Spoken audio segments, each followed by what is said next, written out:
Hey guys, Ben here from the Strength Factory and welcome to the latest episode of Factory Knowledge, which is my weekly video series about all things action sports performance. This week I've got a few different topics to cover, but we're going to start off with a really great shoulder exercise called a Kettlebell Halo. I use it at this time of year for developing some basic strength, some mobility and general robustness in the upper body.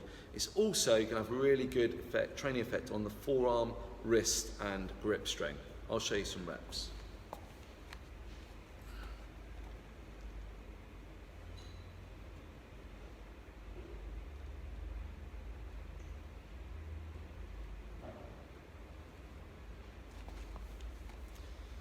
So, the Kettlebell Halo.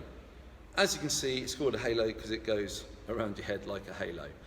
Now, a few things to note here. Number one, like anything overhead, your position of your pelvis and your lower back is super important. A lot of you are going to stick your bum out and arch your lower back. I don't want that. You need to tuck your pelvis under and be properly braced here so you can see that your lower back is flat. If you feel it in the lower back, you're not doing it correctly. You should not feel this in your lower back. Number two, your head stays completely still. Imagine you've done a whiplash claim and you're wearing a neck brace like that. Your head cannot move. Number three, the kettlebell moves slowly and steadily. And number four, it doesn't touch your head. Start off just real slow with a weight that you can really control. I'm using a 12 kilo there, which is pretty easy for me. And I'm going to do 16 to 20 reps in total, 8 to 10 on each side. So it's quite a high rep exercise. When you've got that dialed, then you can look at increasing the weight. I'm going to show you a few more reps and then I'm going to show you another version in case you don't have kettlebells.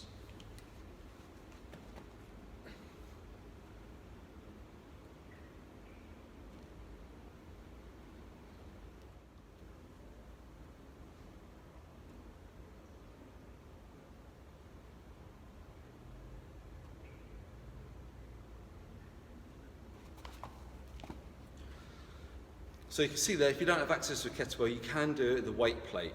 And it is a little easier, so you can probably go a little bit heavier. It challenges your grip in a slightly different way. Maybe your pinch grip like that gets worked a bit harder, but it doesn't lever against your wrists as hard, so it's generally not as hard on the forearms. Everything else still applies though.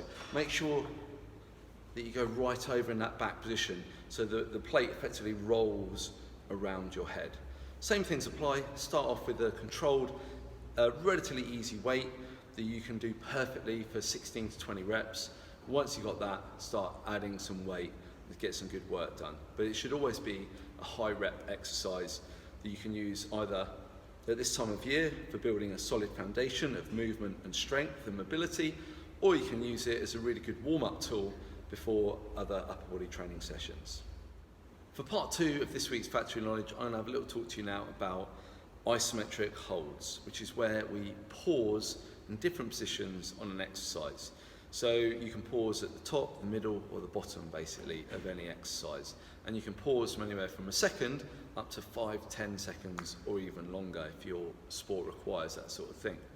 Now there's pros and cons to this. Pros being using isometric holds for strength exercises under a heavy load is a really good way of quickly improving your actual strength, your pure strength, and that can only be a good thing.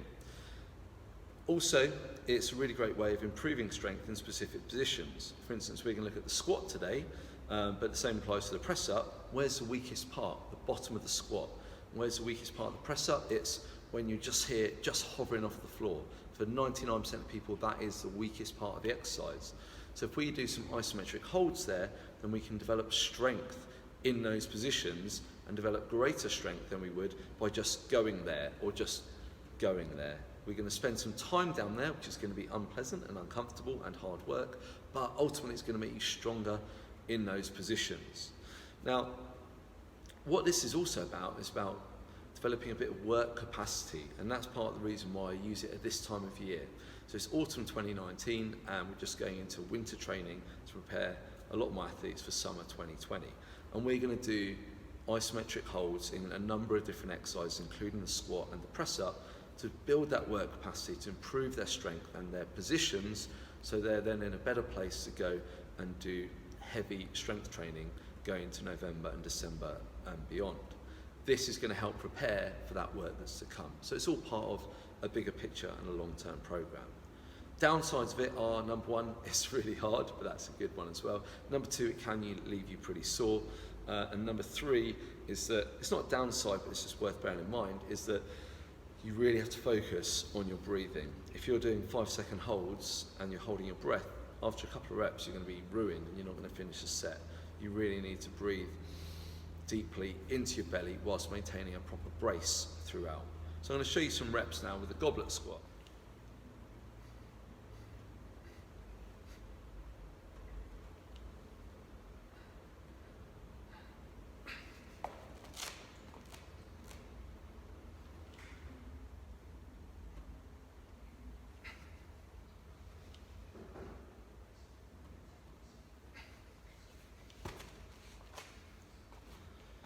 You can see there, I'm a little out of breath just from doing a few reps of 20 kilos, that each time I lower myself under control into the bottom position, pause for 3, 2, 1, then I drive up, just press the feet through the floor.